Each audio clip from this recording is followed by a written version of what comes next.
Thank you everybody for coming on. We got an excellent group of panelists again this week. We've got some interested people that are viewing from all over Western Canada and the United States. So thanks everyone for being on.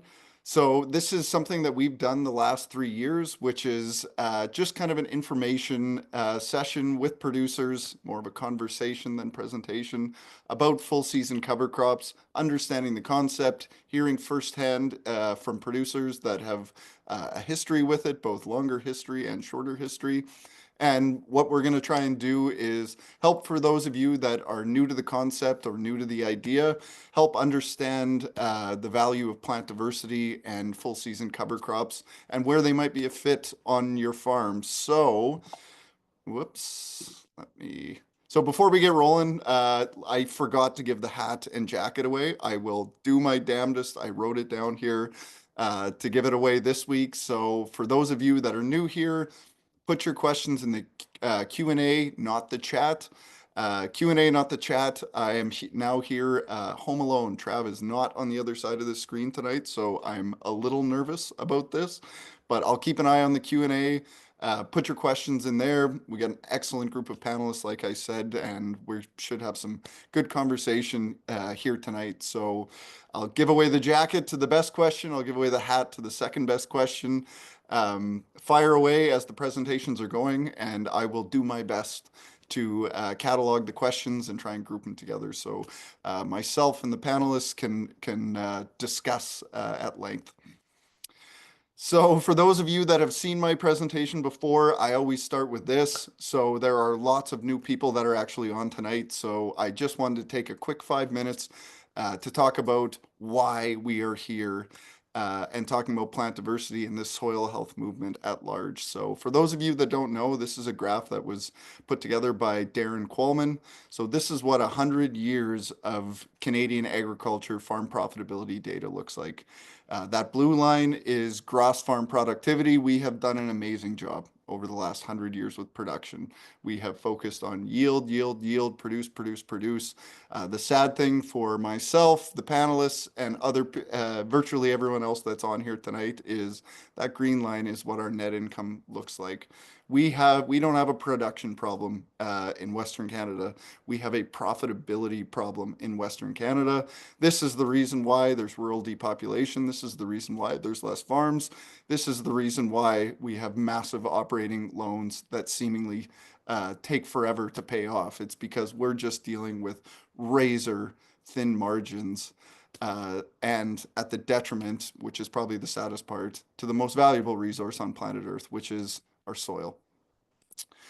So for those of you, I know we got some longtime listeners on the webinar tonight. You've seen this graph before. This is the 96% table. So 96% of every single plant on planet Earth is made up of carbon, hydrogen, and oxygen. So what are carbon, hydrogen, and oxygen when we're talking about a plant?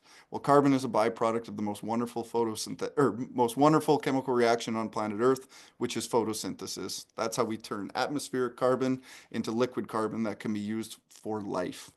Hydrogen and oxygen, H2O, water. So 96% of a plant is sunlight and water. And yet in agriculture, very rarely, if ever, do we talk about how do we capture sunlight more efficiently? How do we both infiltrate and store water more efficiently? So in the event that we get a lot of rainfall and no rainfall for a while, is like, how do we fill up the bank, the reserve? 96% of a plant is sunlight and water. Most of that is water. Infiltrating that water, keeping it stored within our soil for later use. It just means we're going to have healthier and more vibrant biodiversity and plants. The other 4%, of course, they are very, very important, but it's 4% of a plant. Nitrogen, for example, 78% of the air I'm breathing, 78% of the air you're breathing is nitrogen. We do not have a nitrogen shortage. What we have is a lack of biology that then converts that nitrogen into plant available nitrogen for a plant. Everything else you see on this list The minerals that make up a plant are readily available in our soils. The issue that we have is we've lost the biology that for 400 million years, how long plants have grown on this wonderful ball we call Earth. They've grown because of biology in the soil. The plant feeds that biology. That biology goes into the soil profile, accesses the mineral that plant needs, and brings them back. So when we grow plant diversity together, each plant produces a root exudate that is unique to itself and unique to the stage it's at when it's growing, which means the more plants that we can grow, the more plants that we can have at different stages of their life cycle will stimulate more biology accessing the minerals that are readily available in the soil, but yet tied up and unavailable due to lack of biodiversity in our soil. Yes, and of course, sunlight and water is absolutely free. So I just love this picture. They say a picture is worth 1,000 words. So we got two systems in this picture. One, humans have been screwing around with for a few hundred years. The other, Mother Nature has been experimenting with for a few 100 million years. Which one of these systems do you think captures sunlight more efficiently? Which one of these systems captures water more efficiently? By using plant diversity to stimulate that biology produces stable soil aggregates. When we have a soil that has stable soil aggregates, we have a functioning soil, one that oxygen can infiltrate, water can infiltrate, nitrogen can infiltrate. There's pore space, so that biology now has surface area within the soil to access those minerals that are readily there. It's just we're missing the driver, the thing that breaks them down and takes it back to a plant, and that's biology.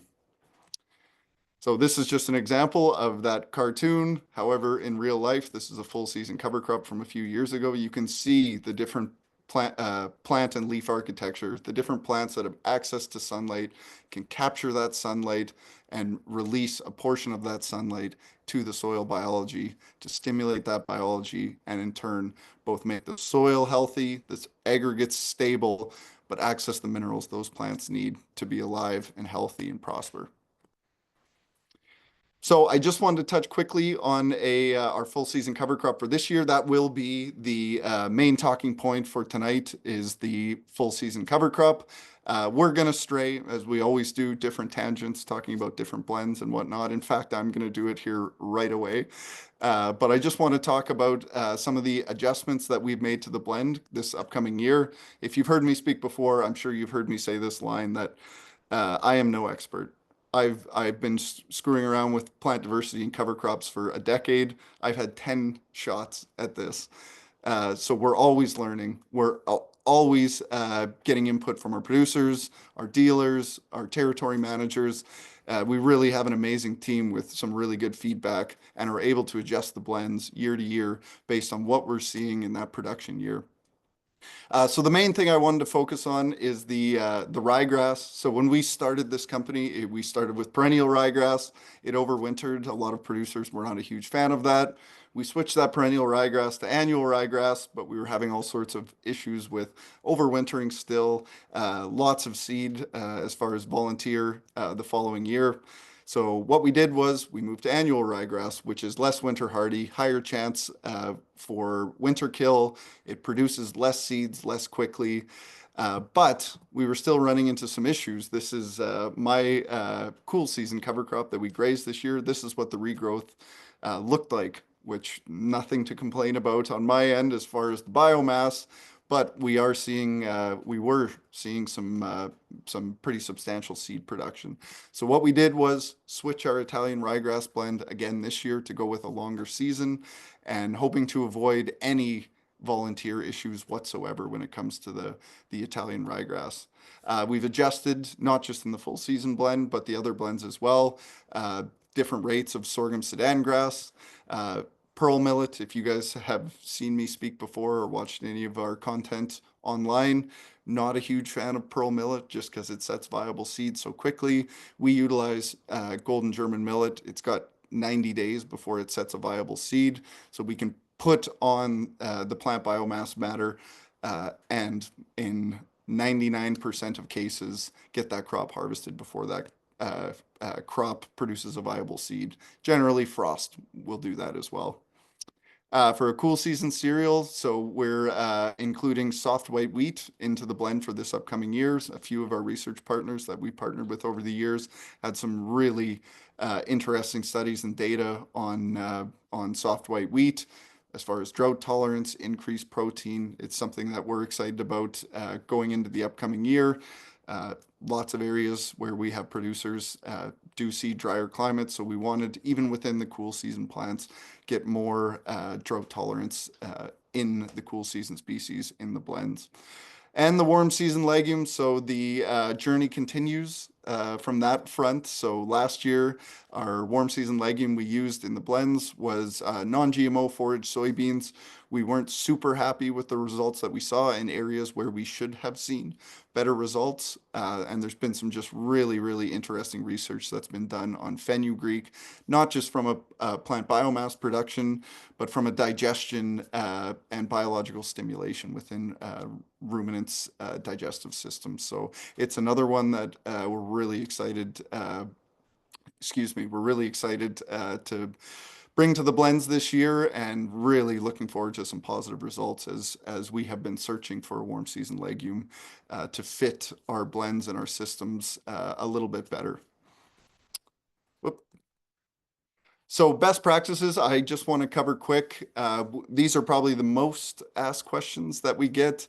If the crop is going into an environment where there are plants or weeds present, we are recommending a pre-burn herbicide, and there are some options as far as residuals to add broadleaf herbicides without residuals that we can tank mix to help control broadleaf weeds. I'm going to give you an example of a strategy I did to try and reduce the amount of glyphosate that we're using on our farm next. But in the event that plants are present in the field that the cover crop is going, good idea to get a pre-burn on it and get that crop seeded as soon as possible. A practice that we use on our farm is we use a minimal disturbance drill, which you can see is on the list there. Sow the crop with a disc drill, and then we come back 3 to 4 days later and hit that crop with a pre-burn herbicide. And the idea is get those seeds started and coming up out of the ground, and then get everything else terminated, so that crop that's coming out of the ground actually gets a head start.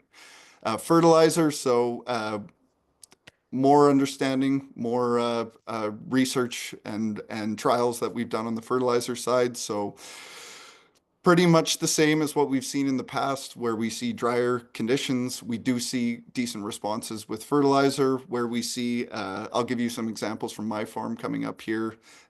Most people that know me, we are trying to actively get off synthetic fertilizer, and that's why we have plant diversity in our rotations, is to stimulate that biology and keep that stimulated biology, those healthy soil aggregates, just continually not disturb them within our cropping rotation. So keep that biology stimulated, keep it active, keep it healthy, so we have a functioning soil. What I tell producers is do what's comfortable for you.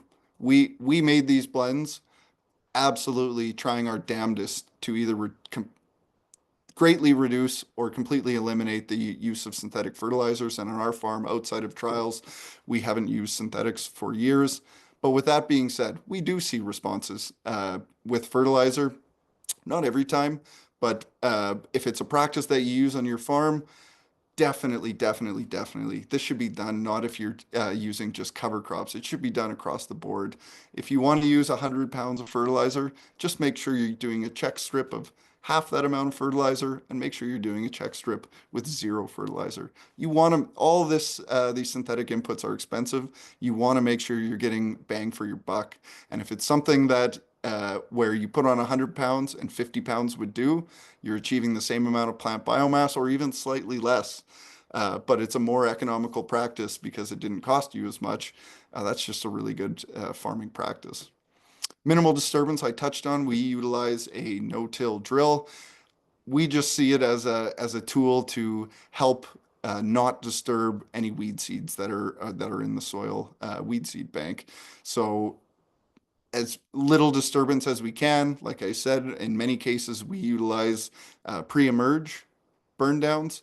So we minimize disturbance when we're seeding. Anything we disturbed and seeds that we might have germinated in that process, hopefully hit the soil surface and we can touch those seeds with a broadleaf herbicide, or a glyphosate herbicide, but we still maintain that residue on the soil, therefore keeping the soil covered and having less weed pressure going forward.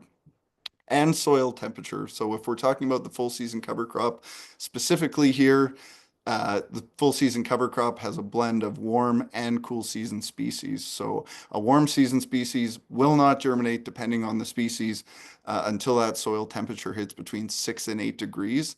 And again, throughout my travels across Western Canada this summer, we saw lots of full season cover crop with either very stressed warm season plants or warm season plants that were far lower in the canopy and not contributing to the plant biomass at all.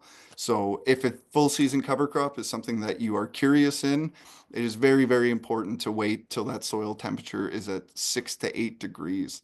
But I want to talk a little bit about my farm and a practice we did this summer. So if you have talked to me in the last year, we bought a couple hundred cows in April this year and didn't have much of a plan as far as forage for them for the summer. So as soon as we bought the cows, which was in April, just a week or so later, we were actually out and started just hammering in cool season cover crops in, this was corn ground, but we did it on a variety of different stubbles. We sowed about 400 acres. So this picture was taken on the 18th of April. We were hammering in cover crops as soon as we can because those 200 cows I bought, they need to eat something midsummer. So what happened was, because the snow had just left, there was virtually nothing to spray. There was no weeds present at all. A glyphosate pass would have been futile in effort, and basically it was going to be a money waste. So we went out and hammered in the crop between the 18th and the 20th of April. And at this point, we were quite dry. But what happened is after this, we got to capture some pretty awesome early spring rains. And this is what the crop turned into later in the year. So we had a very excellent growing conditions in Southwest Manitoba this year, but what we were able to do by getting out there and getting that crop in the ground early, of course, it was just cool season species, as you can see from the picture. Yes, we didn't maximize plant diversity, but we got that crop started early. We were able to save ourselves a glyphosate pass. We were able to take advantage of some early spring moisture. And then what that allowed us to do was capture energy from the sun because those plants were not drought stressed or heat stressed. It was very ideal conditions for a cool season plant in Southwest Manitoba this upcoming year. So just a strategy I wanted to touch on for those of you that are watching tonight that have grown full season cover crops and are looking for different options or different timings, basically to produce as much plant biomass as we can. And actually, this is a trial that one of our panelists tonight, Dean Weigand, did on his farm. I was very, very much hoping to do the exact same thing, but we got bit by 1.5 feet of snow here in Southwest Manitoba. But it's frost seeding. So putting cool season plants in the soil later in the fall where there's no chance for them to germinate, and then seeing if we can get a jump on the season early next spring by those frost tolerant plants coming out of the soil as the snow is receding and actually capturing more of that early spring sunlight and moisture that's generally more prevalent than the midsummer rains that can be hit and miss depending on the year.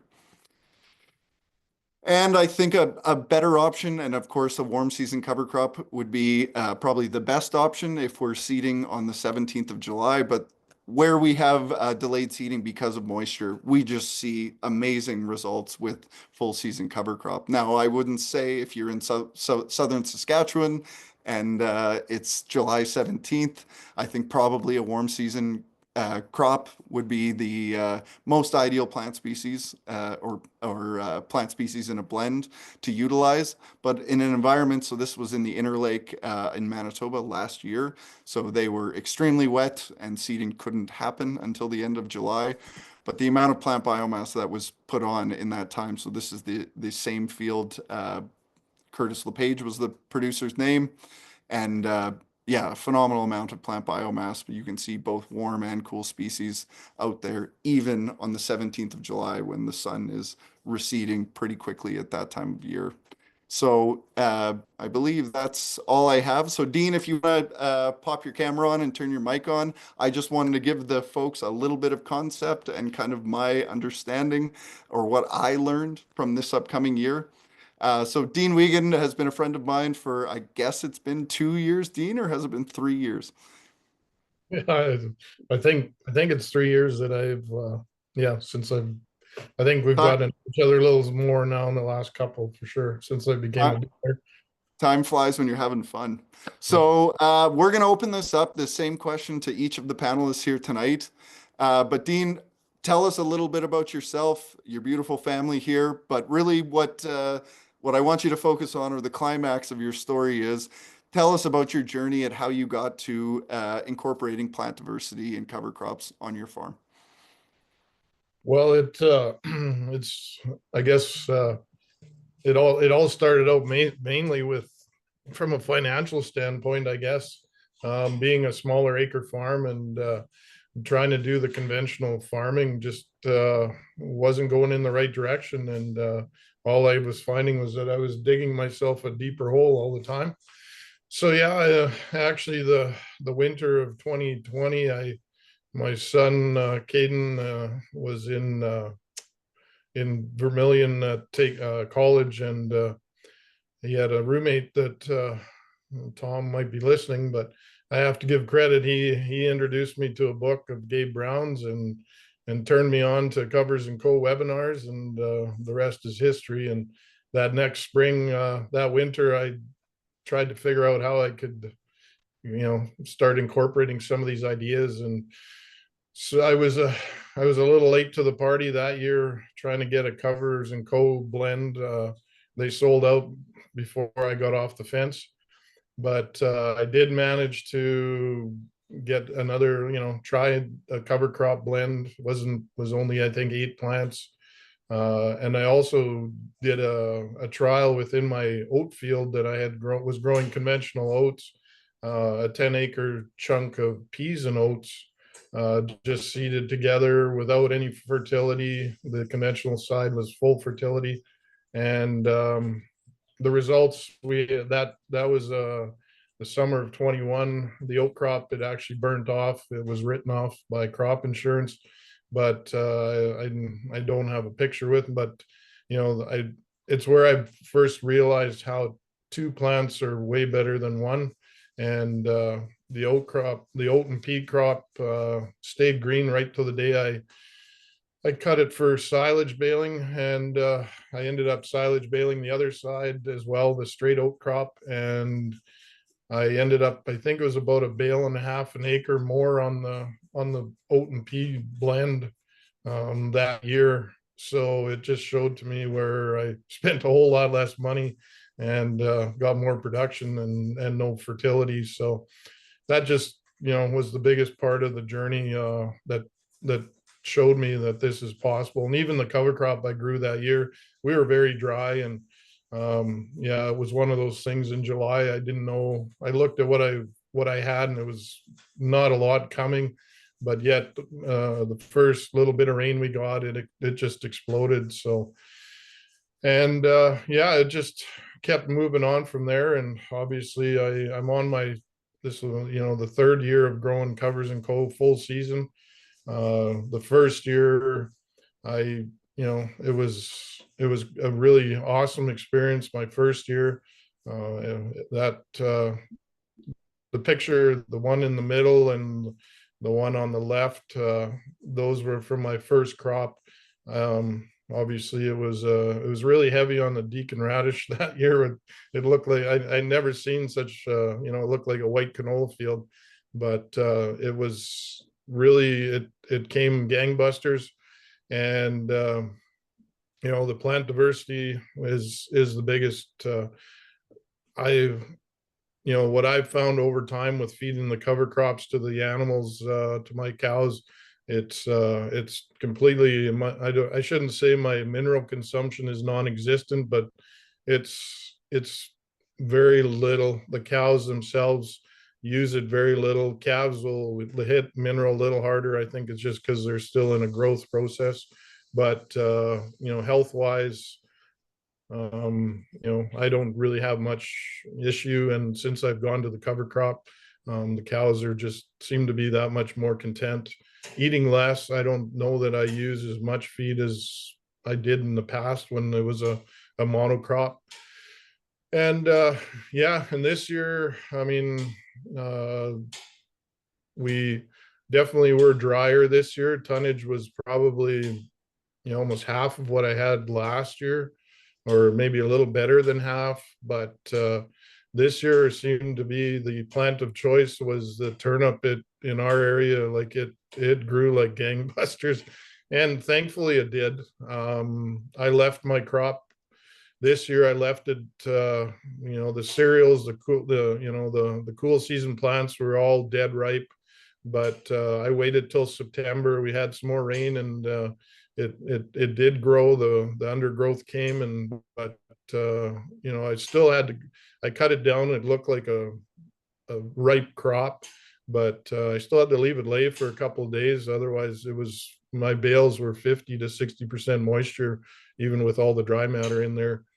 So yeah, and then I had done a bit of a trial for covers this year with around the grade. Well, I have a 132 acres here at home that we seeded into a full season cover crop. We took the field, we cut and baled it early August. I think we right at the beginning of August, and then went for the regrowth. I had it fenced off, and it was a tough year this year. I think we were the soil temperature of putting it in, I think we were on par. But what I found is that we kind of ran into where we had 2 weeks of cooler below seasonal temperatures, and the plants germinated, but they just didn't respond. Like, they were slow coming. And I almost think that some in our area that we lost some of the warm season plants, like the Sudan grass, I think we might have lost. So I mean, and that's one of my experiences that I'd probably be watching the weather a whole little lot more closely nowadays, or moving into next year. But and then we were dry. Like, I think from when I cut that crop this year, where we were doing our trial, I might have got from August on, if we got half an inch to an inch of rain tops, we were dry. But I really didn't know what to expect for regrowth. But if they definitely the crop came. It was heavy on the Italian ryegrass, but it did grow. There's a picture on the left. That's my crop, my regrowth for this year. And yeah, I had my whole herd out on that, about 170 odd cows and 150 some calves. They spent 3 weeks. I didn't supplement them anything in that time. I do feed my cows year round, and it's also based on the fact of how I feel that the price of planting a cover crop, is reasonable compared to trucking these cows all over the country and trying to put them out on pasture. It is economically viable, in my mind, anyways. So And Dean, can I just interrupt you there? yep. I want to be mindful to the people that this is a brand new concept to. Can you Yeah. just walk us through kind of generic seeding date, what you try and pick for as far as harvest, and then just what you utilize the regrowth for? Of course, we got a picture of the cows there grazing, but like, something as simple as, how did you decide to kick them out then versus 2 weeks earlier? Yeah, as far as seeding dates go, like this one I planted, it was May 11th, and which I thought, according to my previous years, was a good date.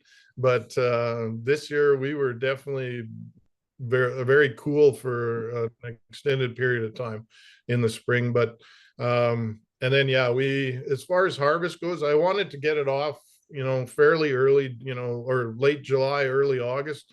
I wanted to give it the most potential for regrowth. Obviously, the more I can get, the more days my cows can spend out there. I haven't done it yet. I haven't had the perfect year yet where I've wanted, like, because I've got fields that are not fenced off, and I've wanted to try to do a second cut and see if it's possible that there'd be enough regrowth for a second cut. The picture on the right is a customer of mine that I think had huge potential. You could have cut that. The cows there was a lot of material there, but yeah, and then as far as what I look for when I go to harvest, you know, it's it's more the timing. If it's regrowth I'm looking for, obviously I'll take it earlier. I don't mind doing it later. The with my I do the silage bale option. I'm okay if the cereals get the cool season plants or get a bit of a hard seed, because if you get the right moisture, those seeds will soften in the bale again, and the cows will consume them and utilize them no problem. I still have a dream. This year I wanted to try was to do a dry bale, but I would like to see more. We didn't have enough growth, I felt, to cut it down early and try and do the dry bale. I would try to do it earlier than later. So Dean, what are you seeing as far as observations when you're feeding the cover crop, maybe versus other options like a dry hay or even like silage hay? And I guess what are you seeing for like feed quality? Well, I've been testing my bales, like feed, as far as feed quality goes. Um, I've been testing, and I've actually gone. I didn't realize that I had to spend more money, but last year I got to the point where I'm now testing for the micronutrients.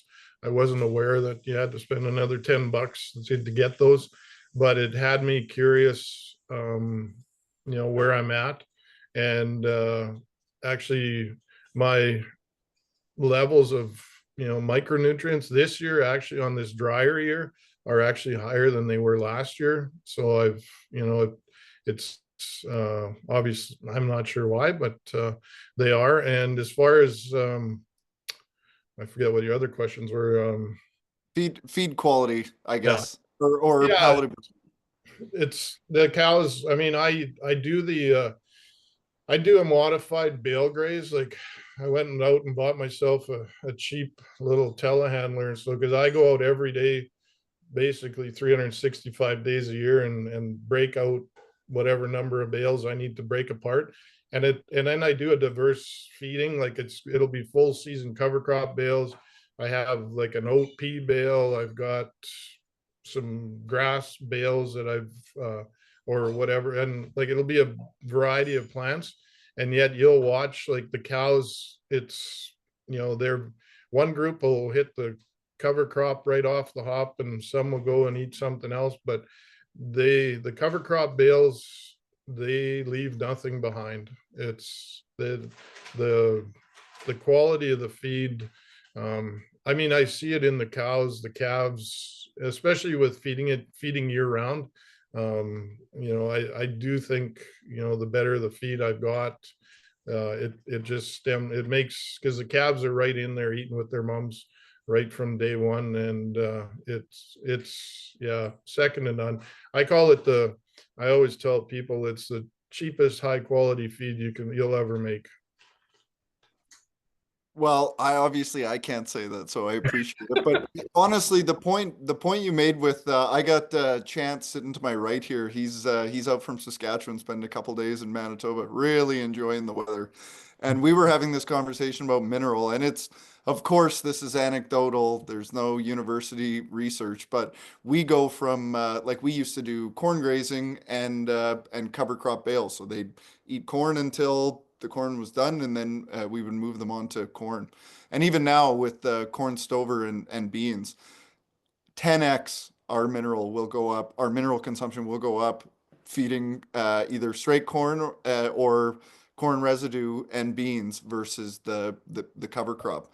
But there's some, I mean, the concept is sound. We're just capturing minerals from a diversity of plants. Each plant has a skill set or a root exit it that can break down different minerals more efficiently. So when you gather it all up together, and that is very interesting, the micronutrient feed test. I had never heard of that, but that's going to have to be something that we look into. Just the difference of micronutrients that are there because of the diversity. Yeah. Yeah, it's you know, I've since going down this path, I do a lot of things, and I kind of look at nature and how nature works, and then try to implement some of that into my operation. And one thing, you know, I think about minerals and how we feed a salt mineral or a mineral, these rock minerals to these animals. And I think in nature, I'm like, I've yet to see a deer or something dig a hole in the ground and go and chew on a rock to get its minerals. I mean, it's in the plants. It's, you know, and the only reason that they're not needing it is because they get a variety of plants in their environment. So I think if we bring that to our cows, you know, they're going to be better off, and I think your pocketbook will be better off too. That's what I've found. Well, and we got to get moving on to Hans. Yep. Classic this webinar. We are running behind, but I'll just tell you a quick story. I love one of my favorite activities on planet Earth, bar none, is grazing cover crops and releasing cows into a fresh cover crop paddock. And it's just fascinating to me. Like our moves this year, I'll give you an example. Were 2-day moves. So the next crop they went into was 2 days more mature. It's just so interesting watching those cows, what they're going for first, and the difference that 2 days can make or 8 days can make. This time they're going after the oat head. The next time they're going in, they might be going after the legume. But it's like we don't give these animals enough credit to know they know exactly what they need. So Absolutely. anyway, great job, Dean. Stick around. We're gonna have question period in a bit. But Hans, if you want to unmute yourself and turn your video on. We had a little bit of technical difficulties before we started, and like I said, my technical advisors are not here, but glad to see your face, Hans. Very appreciative of you coming on. So, Hans, same question as Dean. Tell us a little bit about your operation, a little bit about your family, where you're from, and just how your journey led you to where you are today. Sure. Okay, so my name is Hans Mhyre. I'm from Dauphin, Manitoba. We farm, and I grew up right here, within a mile where I live now. But we're just kind of on the north edge of the Riding Mountain National Park. So that's Manitoba's version of a mountain. For all you guys that are out west can laugh at us for that. Um, I guess I grew up on a mainly grain farm. Um, And when I was in my late teens, Dad decided we should have some cows, diversify a bit, and didn't want to do anything halfways. So he kind of went from 25 the first year to 250 or something the second year. Um, but anyways, that's what started my passion for raising cattle, I guess, and that's continued on. Um, my brother kind of looked after the grain farm for a while and then discontinued it altogether, but we've stuck with the cattle ever since about the mid 90s, I guess. And then through taking some courses like ranching for profit and holistic management, we've gained an appreciation for soil health and you know the three pillars. Holistic management talks about three pillars. There's people, land, and profits. Um, so you need to look after the land, you need to look after the people, you need to also make a profit, or you're not going to be around for very long. So now, I guess my start into polycropping probably 5 or 6 years ago. Then I tried just a pea and oat blend. Um, and that was worked really well for me. We did use a bit of fertilizer and it yielded like crazy. Then we found the Covers and Co blends maybe 4 years ago, and through a great local dealer here, TJ Workington. I don't know if TJ's on tonight, but he kind of got us started on that, and that's we've only grown the full season cover, and the main goal is to produce feed out of it. Uh, Definitely the side benefits are the soil health and diversity that you get out of it. But so for example, I have a few feed tests here in front of me. We would normally silage the first cutting of our full Hans, season. if you're okay, I'm just gonna flip to the next pictures, just showing you cutting your crop, if that's all right. Yep, Just to paint a little bit of picture, so when you're talking about a feed test, people know what we're talking about here. yeah. So that's our crop this year, our full season blend. I was really happy with it when it first come up. We had lots of moisture. We were actually a little too wet, and I got it seeded June 10th, which was a little later than I had wanted. Um, but it yielded okay. We still, I think, ended up with 6 or 7 wet tons per acre in a pile. Um, Now I don't have a feed test on this year's yet, but I've got some from the last few years, and they range from about 8% protein to 11.5, and anywhere from 50 to 65 TDN in our silage. And I think a lot of that comes or depends on when it's cut, the stage. We're relying on custom operators to chop our silage for us, so it doesn't always get chopped exactly when I want it. So Uh, Hans, if I can interrupt you, yeah, what are you like? Do you have a specific strategy as far as what you're feeding the cover crops to, or yeah, is it all goes in a pile, or talk a little bit about that kind of management, how you handle that? yeah. So we're mainly targeting this for backgrounding the calves. Our cows are grazing corn for the majority of the winter. We might give them a little bit of this silage as a supplement, but mainly I'm targeting this to background my calves with. So if I can get a little higher protein in it is great. I like it to be cut a little bit on the green, on the green side so that it will get a little bit higher quality rather than the tonnage. The other benefit to cutting it sort of on the early side is you're going to get more regrowth on the back side of it, theoretically.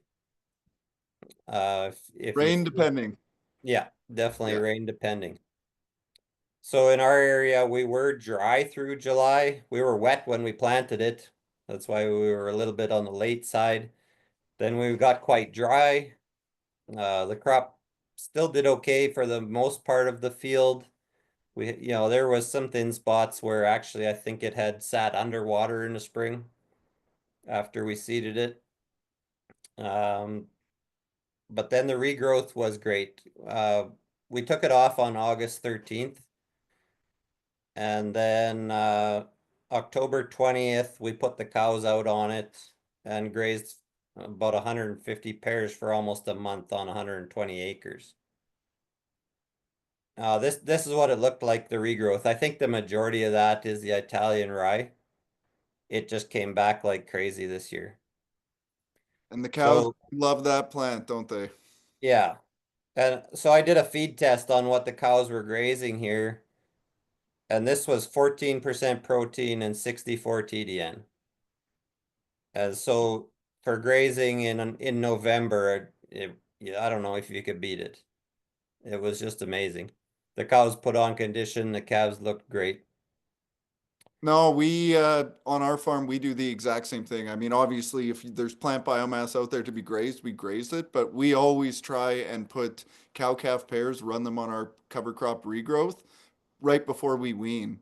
It's just it right, wrong, or indifferent, our theory is it really gets the consumption of the easy digestible plant biomass for the calves, and it gets them consuming right before we're gonna pull them off mom, and it seems to make that transition from mom to feedlot a lot easier. Yeah. That's kind of been my strategy as well, as to graze the pairs on the regrowth, and so I've done that the last 4 years with this full season cover. Um, a lot of the regrowth depends on when you cut it and how much rain you get after that. So we did have a pretty good August and September, with rain here and there, and we got a pretty good regrowth in this area. So Another Hans, thing uh, I wanted go to ahead. say about the polycrop, like about this blend, was every year we've seen a different species be really dominant. Uh, this year the regrowth looks like it's all Italian rye, but other years it's something different. We've had years that the sorghum just really took off in the first cut, and you'd look at the field and it looked like nothing but sorghum. But then you could go down the road to another guy's place and it might be something totally different that dominated on his soil. I tell people, I'm like, at this point, I've been in hundreds of full season cover crop fields and never seen two that are exactly alike. Always there's different soil type, different seeding depth, seed timing, pre-burn, uh, rainfall, heat units. And that is that, there's a lot of producers out there that's people say, what's the feed test? What's the feed quality? Well, it really depends on a lot of factors like what's the most dominant plant in the species, and that's going to be dictated by Mother Nature. But I mean, I just see that as a benefit because no matter the conditions, or in extreme drought conditions, it's tough. But the varying conditions, we're going to have the plant species that utilize that environment the most efficiently. Where it's that's scary to some people because we've gotten pretty used to barley silage or corn silage, popping out the identical numbers every single year.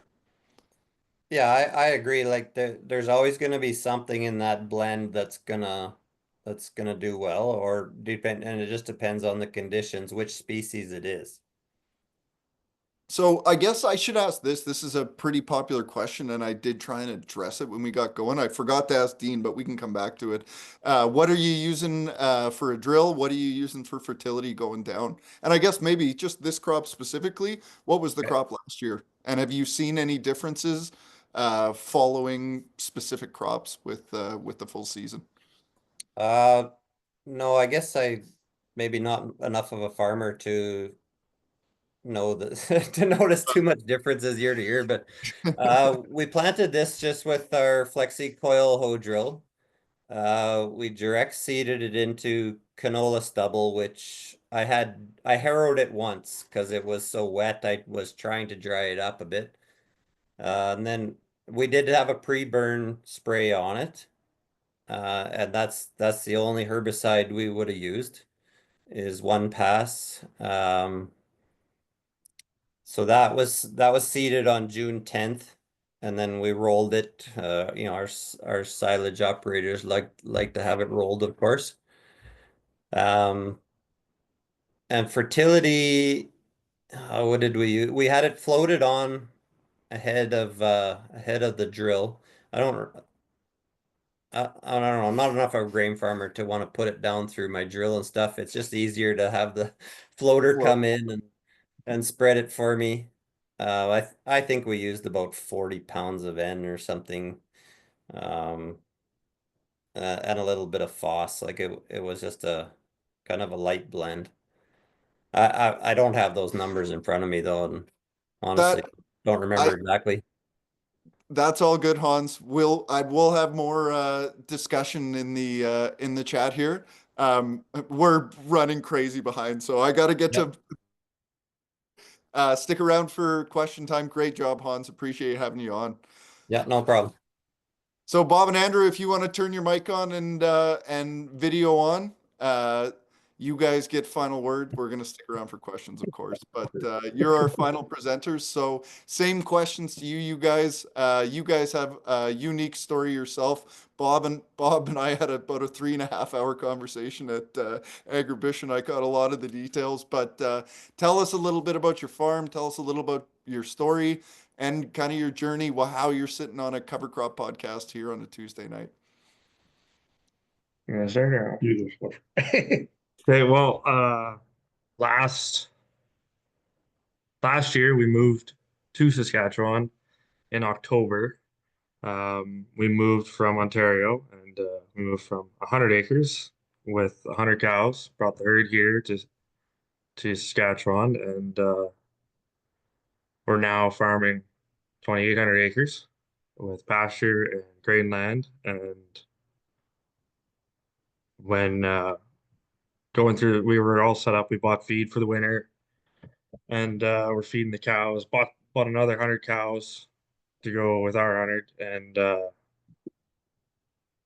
we were in the winter. We were deciding what we wanted to plant. We had all this land that we weren't used to having, and trying to figure out what we plant for feed. And we're very used, like we used to do silage bagging, so we're very comfortable doing silage and whatnot. And uh, so we're trying to find the right crop, and lots of people are telling us just do haymaker oats or just grow some barley and just grain feed and silage that. And it wasn't until there was a meeting just in Asquith, just down the road, for Covers and Co. And then we went to that meeting, talked to the rep there, Dakota, and then probably the next day we spent 3 hours on the phone with you yourself, Joe, and Dakota, just going over questions that we had that maybe didn't get answered at the meeting or just more in depth. And then we planted 370 acres worth of cover crops, all all the blends, cool season, full season, and warm season.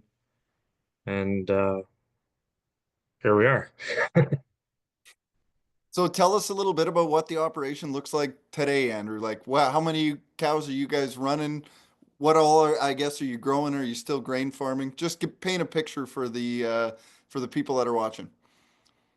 So as of price checks this fall, we're going to be calving out 220 head of cows this next winter.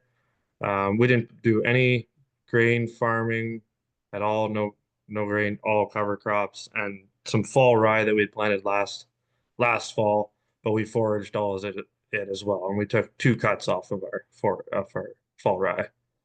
Um, we planted some more fall rye because we kind of like the fall option, and we also planted some a blend from you guys as well of fall triticale and Fall rye, vetch, and winter yeah, wheat, and red yeah, clover, I guess, right? yeah, yeah. So I do know you guys have a little bit of experience in Ontario with cover cropping. It doesn't look exactly like it did in Saskatchewan versus Ontario, but maybe just talk a little bit about your experience with cover crops back in Ontario and just like what you were seeing as far as differences here. I guess when we were in Ontario, we only had 100 acres land, so we bought 90% of our feed. So I'd go around to the cash croppers and grow oats and barley after they'd taken their wheat off, and we plant that August type thing, and we'd take that off late October, with either round bales and wrapping it or finding a harvester and getting it silaged and putting it away in bags. So that was kind of a cover crop that how we got a lot of our feed back in Ontario. And then when we come here, I just thought that was, let's get some green feed growing and go from there and get a regrowth. And that's kind of how we got steered into coming this way, I guess. So Bob, I'm dying to ask, since we've had the conversation, were there other people that were doing exactly that? Like, was that an idea that everyone did, is sow a cover crop after wheat, or were you were you the crazy guys in the area? And I guess what species were you growing, and how did you decide on it? Well, peas and oats seemed to be the best one to grow, and I was there was other people doing it too, and there was some, I guess you'd call it soils and crops money out there to grow this to get the green biomass there. But it took a long time to convince these cash croppers that it wasn't so much the green matter, it was roots that was actually doing something for them. And it took a long time to convince them that it worked and they didn't have to put as much input back into it the next year. Once we got a couple of them convinced, it was like a no-brainer. Everybody was growing it, you know. So, and with me doing the silage bags, it was a fairly, I took off a lot of different crops. So to pick different species to grow, I felt the oats with very little peas in it was the best feed for what the cows that I was feeding. Yeah. So Yeah. guys, maybe, I mean, this is interesting because this was your first growing season in Saskatchewan coming from Southern Ontario. I mean, I'm just curious about what that was like to start off with. But maybe for those of us that are in Alberta or Manitoba, talk about the kind of growing season that you had this year. It was a bit nerve-wracking at first, I think, because we were gung-ho to get the drill in the ground and everybody was waiting. Um, we planted, I look back in my phone here, we planted May 21st through the 27th, and that was from cool season to warm season to full season. Um, we thought the cool season should have been in the ground about 2 weeks earlier. That was just on our own. We were working with a neighbor who had the drill, so we he was off doing his own thing and he didn't want to come out and do our cool season right away. He wanted to do it all in one shot. So you got to work with what you got. So, but at first, like we had lots of moisture once the seed was in the ground, and everything was going good. Yeah, I guess the kind of what the other two said, different varieties were growing that I thought might have grown that didn't grow. You know, like we didn't see much sorghum, and we didn't see much sorghum in the second growth too. A lot of hairy vetch, A lot of hair vetch, a lot of hairy vetch, a lot of radish, a a lot lot of of radish. The turnips. radish were just the second growth. The radish were just unreal, unreal. Well, Yeah. I'm looking at this picture here in front of me, the regrowth one. It looks like you've got a phenomenal catch of turnips as well. Yes, Yeah. yes. And that was like you drive the truck through the field and you felt like you're driving over a washboard because the truck was just bouncing off the, the turnips. And then when you let the cows out in there, you'd see them chewing on one turnip be hanging out one side and the leaf would be hanging out the other side. It was kind of cool just watching that. Yeah. Yeah, they're after the leaves. They're not a huge fan of those turnip bulbs, but No, no, it's they like those turnips, they're as big as your hand, like some of them just popping out of the ground and everything. They're pretty cool to see. so Again, what date were you guys harvesting, guys? And I mean this obviously your regrowth is phenomenal, and I'll just flip to the next ones too. Obviously you guys are grazing that, but maybe just talk a little bit about what time of year you or when the silage wagons hit the field and what you saw for conditions between then and these cows being kicked out. Um, some of the dates that I've seen that we had trucks in the field harvesting um, was August 9th through 11th, probably the 15th. But I know we had a breakdown with the harvester in there. So we were probably a bit later. But far as the full season crop went, it was heavy. The tonnage was there. We were pretty happy with it. Um, the cool season wasn't wasn't awesome, but I think that was lack of early timing on that. But yeah, so beginning of August we took it off, and then it wasn't until October 23rd they were kicking cows out to the regrowth. So there was about 10 weeks in between harvest and putting cows out there. So what was the grazing days like on the regrowth stuff, and when did you pull I think it was heifers on this specific, or this specific field, but I assume you had other livestock across the other Yeah. land. So we're doing a trial and there's heifers on 65 acres there. That's the picture on the right hand side there.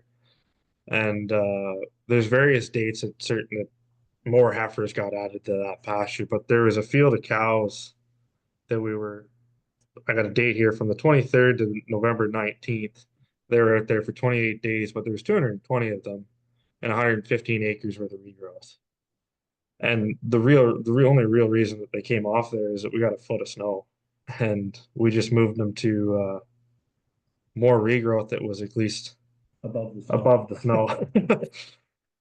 So What there wasn't are much there for them to be chewing on to begin with, but what when we was your moved, guys' what was your guys' observation as far as were those cows willing to go down and dig for it? And I guess what were you losing as far as grazing days? I don't think we lost too much as grazing days on the pasture they came out of. There really wasn't much left for them to be chewing on, but they definitely were putting on the pounds, and they had great condition on them, cows coming out of there, and they were willing to go to the next field. And to be honest, I've had the TMR wagon full, and we walked them probably 2 miles to the next field. And as soon as we got in that field, they put their heads down to eat. They didn't care what I had in the feed wagon at all. They were down in the snow digging at the regrowth and eating it. They could have cared less what was in that wagon. And as for the So days that we put them on, I was worried about the millet and the sorghum with the acid in there. So we held them off to a good frost and then put them on. And yeah, we've weighed quite a few of them, and yeah, we're probably some of the different breeds have different weights to them. Put it that way. Our blacks are probably Around 2 pounds. around 2 pounds a day, and if you do the math at $4 a pound, putting on 50 pounds or 60 pounds, that's pretty good going. I just love making money in cattle, you guys. I'll and never and get sick of it. and I already got, I don't know, probably seven. We'd have to do the actual math on how many ton we got off it, but I would say anywhere between 7 and 8 ton to the acre the first cut, and then we've got like it's coming back at 14.5% protein. So I can't complain. And the regrowth, we took some samples of it, and it come back at 19% protein. That's what the calves are chewing. We should have really been feeding some oats to them just to keep them so weren't so loose. Put it that way. Yeah, Yeah, yeah. It was too high in protein. too high in protein, really, really. But this So was a way for us to feed cattle cheap without us doing much manpower in it, because we also have some show cattle and we show some cattle, so we didn't have all the time to look after commercials because we needed time for the other ones too. So that showing cattle is an expensive little game, isn't it? it is, yes. Well, yeah, it takes a special breed. You guys, maybe a question we get asked quite a bit, and I'm just curious your guys' perspective on this one is what's your plan? So this land that I'm looking at with the Hereford heifers out on it and the beautiful regrowth, what's your plan for next year? That I would like to plant some corn in. I mean, I'm completely biased, but a wise proposition, Bob. Well, and just this is my based on my own experience from my own farm, but I can touch on a little bit of the science. So, mycorrhizal fungi is the oldest specimen on planet Earth. It is a hyphae network that connects not only plants, same species of plants, but other plants that are dependent on mycorrhizal fungi, of which corn happens to be one. So a high diverse cover crop, that whole system functions because of the presence of mycorrhizal fungi and the healthy fed symbiotic relationship between mycorrhizal fungi and plants. So that land is beaming with AMF, which is ambuscular mycorrhizal fungi, and its spores. And corn happens to be very mycorrhizal dependent. And we just see corn, oats, and we've actually got some producers that are going in with flax this upcoming year, which is the most mycorrhizal dependent plant. But we just see better results with those, even monocrops, the following year because, in my assumption, that mycorrhizal fungal network is intact, secure. So, I mean, not that we grow unbelievable corn crops. We aim for 100 bushels on 40 pounds of nitrogen and try and gain 100 days of grazing after the combines have been gone. But it's just a way to take a really, really high input, high risk crop like corn and make it a little bit of an easier pill to swallow by reducing those inputs going into ground that is both biologically active but has stimulated that mycorrhizal fungal network. So you guys, we are just wildly over time. We're about 40 minutes over time. So if I can figure this out, I'm gonna stop sharing my screen. Hopefully everybody pops up. That was great. So Dean and Hans, if you guys want to unmute yourself, I think I'll maybe start with the last question that I asked Bob and Andrew, and just while I kind of get my questions in order for question time, I got to do a quick shout out to Dakota. You're doing a great job in the chat, helping support some people with some questions. I'm going to go through them here, but Hans, maybe I'll start with you, and then Dean. Yeah. What are you guys planning on growing on the cover crop ground next year, Hans? I'm thinking of probably going to grow some monocrop barley. We need barley for finishing some of our direct-to-consumer beef, so that's my thought right now. Cool. Dean? Well, I guess I haven't quite figured that one out yet. But I am obviously I'm down the intercrop path of so I don't know, now that I've heard this flax thing, that maybe I've always thought maybe of doing a wheat and flax mix or something. So I don't know yet, but I've, depending on some fields, like I said, I've gone a back to back or as well. A lot of my acres usually go into cow feed. So, but I've done pea and an oat behind it. I've also done a Eola behind a cover crop as well. So yeah, I haven't nailed my plans down yet. Too early. Well, and just to give my 2 cents again, I mean barley is like Hans was chatting about, it is a cool season cereal, so also mycorrhizal dependent. For any of you out there watching, I just see it time and time again on those acres where we've grown good plant biomass, have achieved good plant diversity, incorporated the livestock. We've hit the principles of soil health. And if we can go back in with something that's totally mycorrhizal dependent or has a high mycorrhizal dependency, we just see we can grow crops with less inputs and get comparable results. But I mean, the name of the game in farming is not who grows the highest yield, it's how profitable we all are. And it's just a nice way to grow a high return crop with less inputs. Dean, I'm going to get, I guess, your thoughts. Hans, we'll come back to you last, but Bob and Andrew, do you want to talk?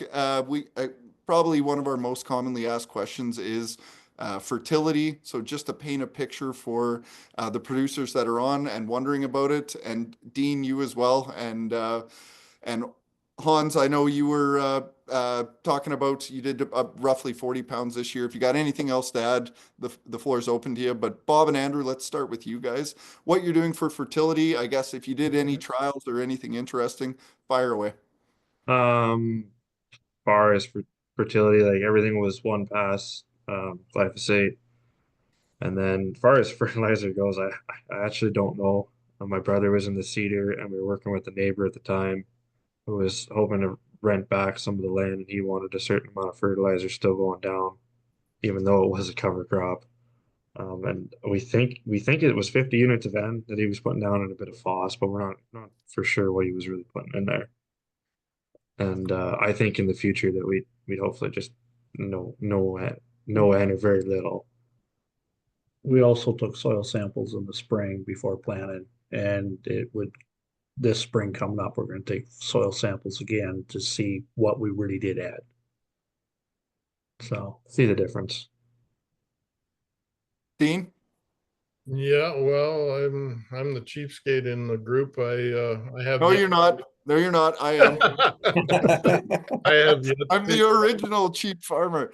I have yet to put any fertilizer with a cover crop that I've grown. The only experience I have with is a friend of mine. I tried to convince him no fertilizer. His agronomist said he'd be crazy. So, but I did convince him to shut the drill off on a 160-foot strip. There was definitely the crop definitely emerged, came fast, like it was off to the races a little bit faster. But by the time they hit silage time, there was virtually, you didn't know where that strip was. So, but yeah, I've had good luck with oat. So Hans, have you got anything else to add? Fire away. Yeah, I think the first year we grew the full season cover, we tried it with no fertilizer. Um, the yield was okay, but we found since that using a little bit at least has increased our silage yields and been worth adding at least a little bit of fertilizer. And yeah, the depending on the year, we get Yeah. feedback from producers, and we always are asking and trying to learn more, and that's where a ton of producers settle is maybe not zero they're comfortable with. And I mean, I got to remember I've been doing this for 15 years.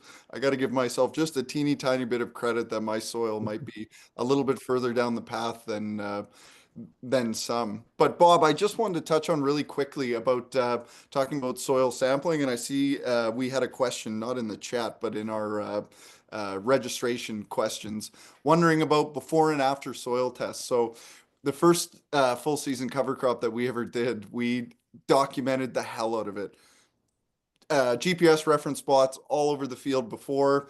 We grew this amazing amount of plant biomass. We hit it with livestock, returned all those minerals. It regrew. We hit it again. And I was losing sleep at night looking forward to those soil tests coming back.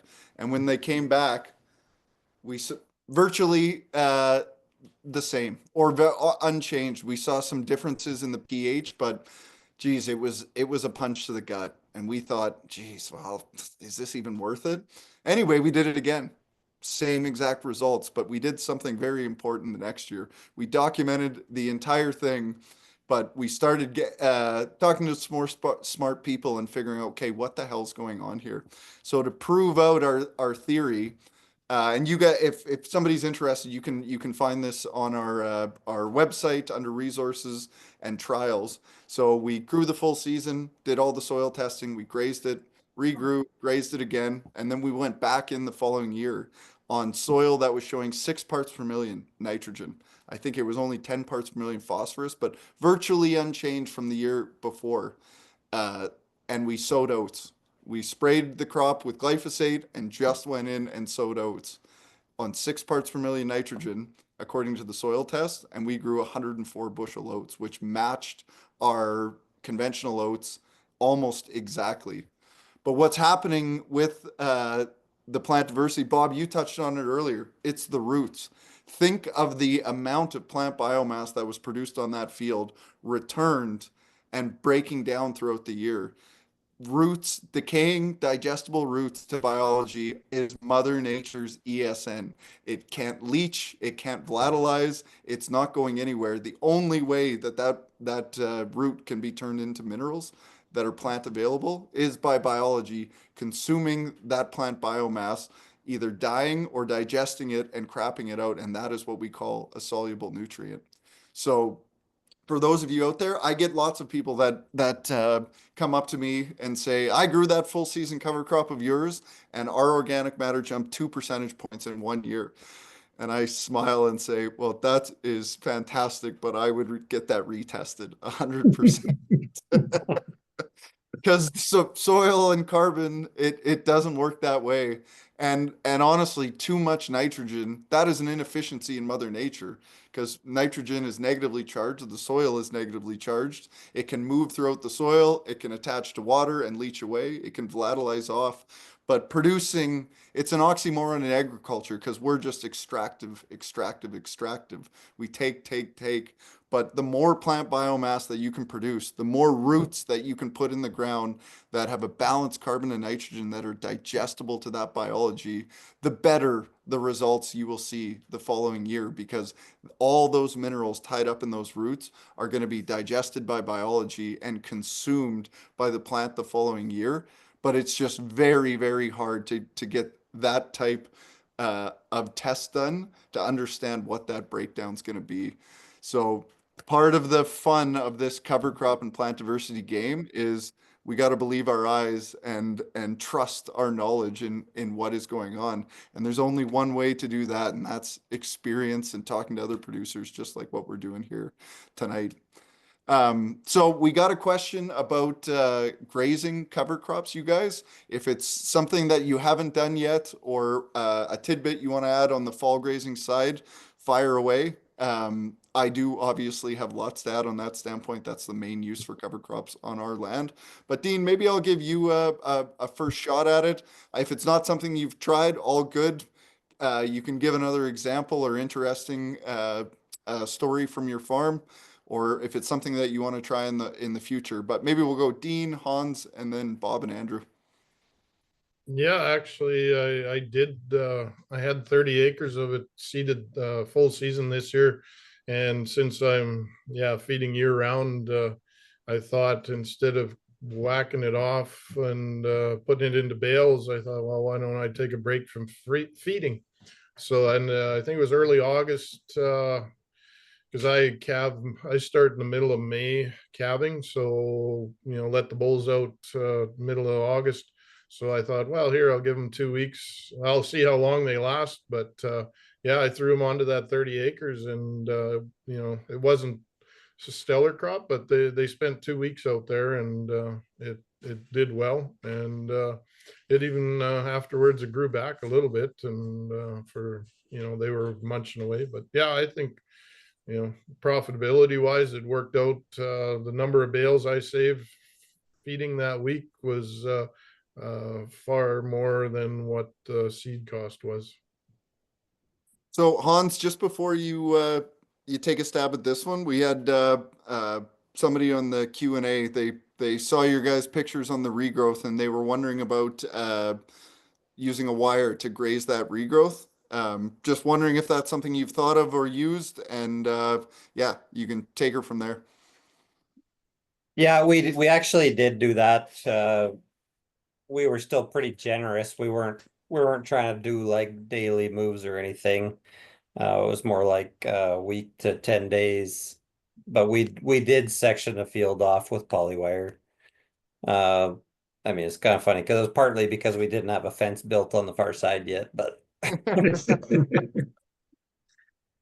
so we did do that, yeah, and it helped with the cleanup. I think we could have left them there longer, actually.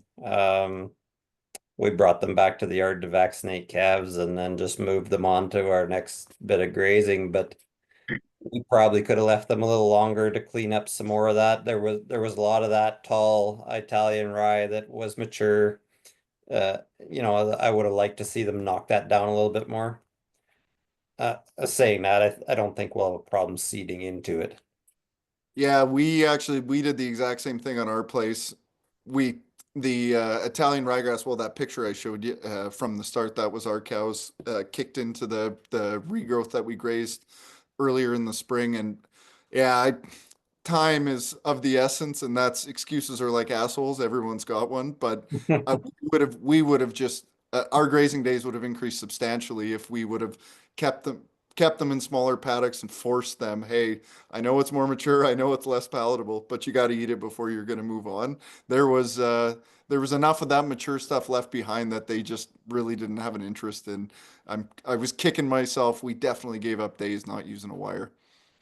Yeah, agreed. Because the stuff that we sampled and did a test on, the quality was unreal, and then we tried to grab what the cows were actually eating. So there was we took a little bit into the sample of the mature stuff, but mostly the green stuff that was below. Yeah. So we could have balanced that ration a little more by making them eat some of that older stuff. Yeah, and it's all about balancing life and into our operations. Bob and Yeah, Andrew, how for about you sure. guys? We wire graze, or we didn't wire. So we did segment off our heifer trial for 20 acres when we first only had 36 head out there. And you definitely saw the difference when you had by forcing them to stay there and eat what they had. And then when we opened it up and added another 60 heifers out there, they then got the whole full 60 acres. And They still hung out in that 20 acres a lot because they were still pounding away at the mature stuff, I thought, because the other stuff was pretty green yet, and they were hanging out close. Water was on that track anyways too. But um, the only other thing that I'd mention is that we did hold off putting out cattle because we were worried about nitrates. I just noticed it was a question in one of the chats, and it was mostly for the sorghum that we were worried about. We saw very little sorghum, but we mostly saw it in the regrowth, and it was only a foot and a half tall. But we waited a good 7 to 10 days after a good frost before we let them out there. Our Yeah, and cows, sorry, I go was ahead. gonna say, I was just gonna say, our cows are still out there grazing. They're digging. Like, you can take a bale out there and some will come eat it and the other half will just stay, well, we've got lots here. And our sloughs haven't even been touched yet. Like, there's still lots there for their feed out there yet. So Yeah. Now we have had a +1 degree day here after having 2 weeks of -25. So they're digging for what they couldn't get to 2 weeks ago. So yeah, they're just loving it out there. They're spread Send all that over the place. send that heat this way, you guys. it's just a blip today, and then tomorrow it's -20 again. We got a +3 in our forecast, and I'm hoping half that snow goes away so I can go back and do the exact same thing. We left a lot of regrowth on the table that I guess it'll be there in spring. We can capture it then. But I just want to touch on really quick, you guys, the prussic acid with the sorghum Sudan question we get asked all the time, and you guys did the exact right thing, just being safe and leaving it to 7 to 10 days. The thing about sorghum is people get on their computer and Google it before they kick the cows out, and they think, rightfully so, there's some alarming stuff on the internet about sorghum specifically. And the reason we use sorghum Sudan grass, other than it's a much more digestible, lower lignin, more leafy plant, but it also just reduces that prussic acid risk substantially, like 80 to 90%. And specifically, the variety of sorghum Sudan that we use is selected for low prussic acid risk.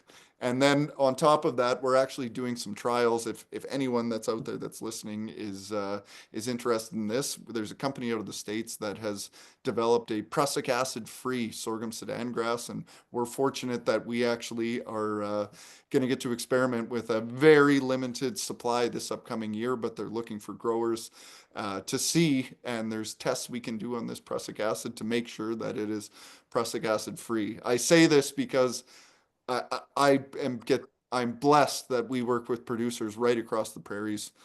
We're in the best damn industry, and we are just absolutely blessed we get to work with these producers. But the amazing results that we've seen with sorghum Sudan in stressful conditions. I mean, the grasshoppers don't touch it. It's more resilient than anything I've ever seen as far as drought tolerance and water efficiency midsummer. It's just amazing the amount of plant biomass you can grow on an inch of rain, it's just something we're missing on the prairies, is something that can capture biomass quickly. It utilizes energy more efficiently because it's a C4 grass, and just a really palatable, low lignin, high digestible plant. I think we're scratching the surface in Western Canada for what that plant can bring to producers here. So it's something that we're pretty excited about going forward. So guys, we're only currently 15 minutes over time. So I do want to get kind of the final thoughts. And I'm always kind of empathetical, or try when we're doing these webinars to think of the perspective of the person that's on this webinar and knows nothing about this. So I guess my closing thoughts question today would be, what advice would you give somebody that's listening to you right now who knows nothing about plant diversity, cover crops, but has a system just like yours? What would you say the first step or the best advice that you could give that producer as far as incorporating plant diversity or experimenting with plant diversity on your farm? Maybe we'll go Bob and Andrew and Dean and Hans. I was going to say you can have the last word, but this is the Covers and Joe show. So of course I'm going to take that. Bob and Andrew, you guys go first. Well, I guess it came for us last year, planting time, or when we were looking to make the choice. What it come down to was that we're getting our first cut for our forage, and then we're getting the potential for a decent regrowth.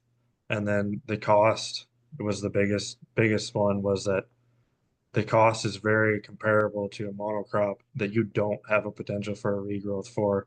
You don't have those grazing days. You got your cows out there. You got a fence to keep them out, keep them out there, keep them grazing instead of bringing them to the yard, feeding them 30 days, 40 days sooner.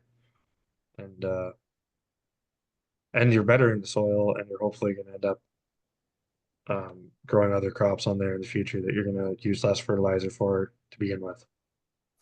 You know, sorry, I didn't mean to cut you off, Dean. I say this a lot. I mean, this is a tough argument when I just sold calves yesterday. Geez, somebody paid me $2,100 for a 300-pound calf. Just a wild world we're living in, you guys.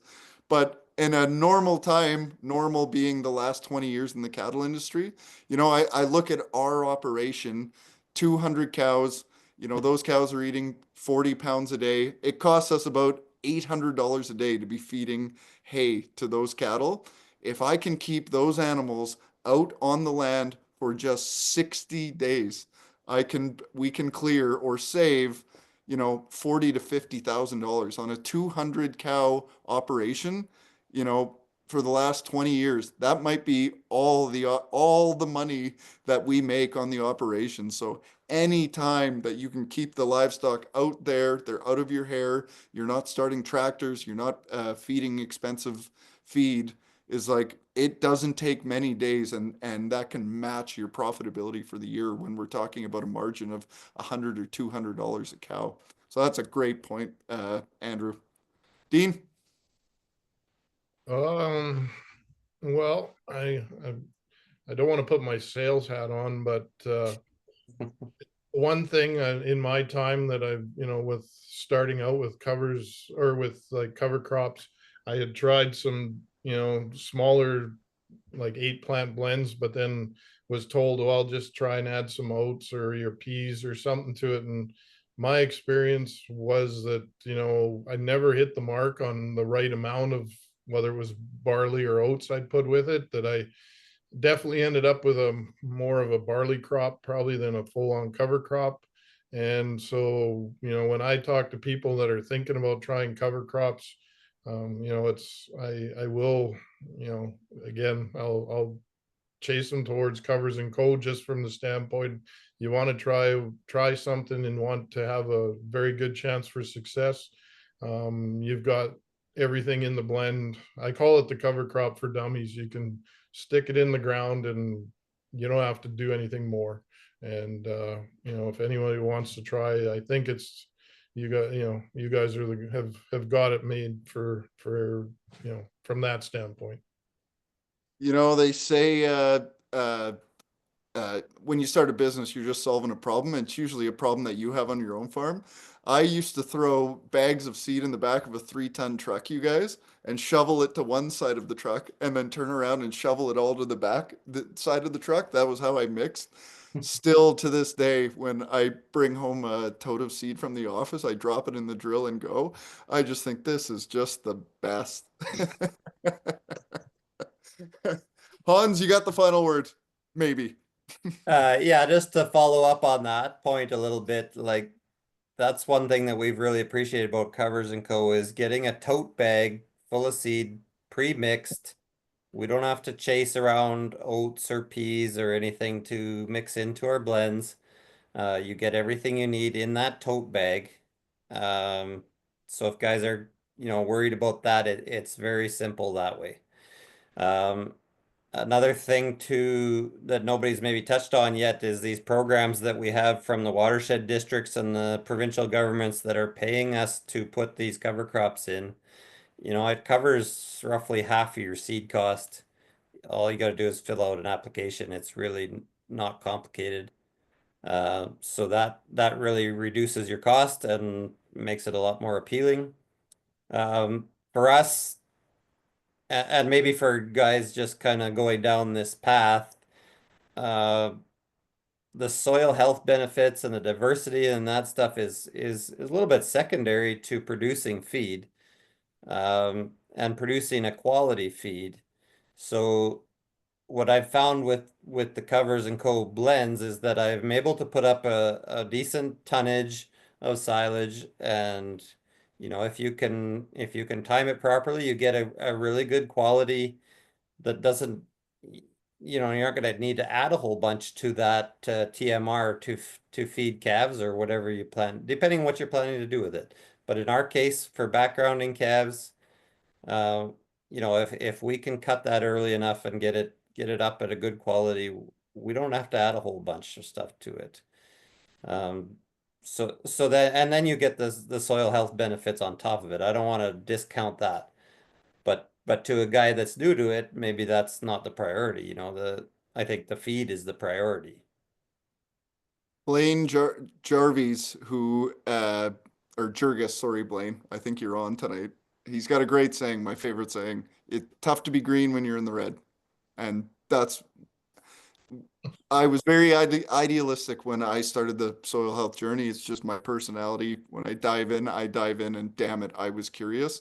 But the cover crops, first and foremost, have to be more profitable before checking the soil health box. Because if you don't own the farm anymore, it doesn't really matter what the hell's going on. And probably the guy that bought it doesn't give a shit about soil health. Well, and I will take the final words. My best advice for those of you that are just starting out, or this is a brand new world. First, I'll do a quick plug to our website. It's not a great website for sales. It is an excellent website for understanding. We tried our best to educate and help people understand the concepts of plant diversity, the complexity of Mother Nature, the interesting farming practices, and we try and celebrate producers just like we're talking to tonight that are willing to stick their neck out, try something new, and discuss it, good, bad, or ugly, how it worked out. Because that's how we learn, and that's how we're going to push this movement forward, is producers just like this, sharing ideas and experiences, what to watch out for, what worked, what didn't. So my 2 points for people that are just getting started is find a community, find somebody else in your area that's doing this and that has experience in it and can help you out and get advice. And the second thing is stop talking about it and just try it. Try it on 1 acre, try it on 10 acres, try it on a quarter section, whatever you're comfortable with, but try it. Believe me, I mean, of course, it changed my life. I have the doors that have been opened, the people that I've met, the information that I now have access to. It has made farming something that I couldn't even have imagined 10 years ago. It has been an amazing journey. And I think I'll close it off with that, you guys. I appreciate your time and coming on. It's always good going late. It means the conversation was interesting and engaging. I really appreciate you guys coming on. Have an awesome night. Thanks everyone for listening, and cheers, guys. Have a great evening.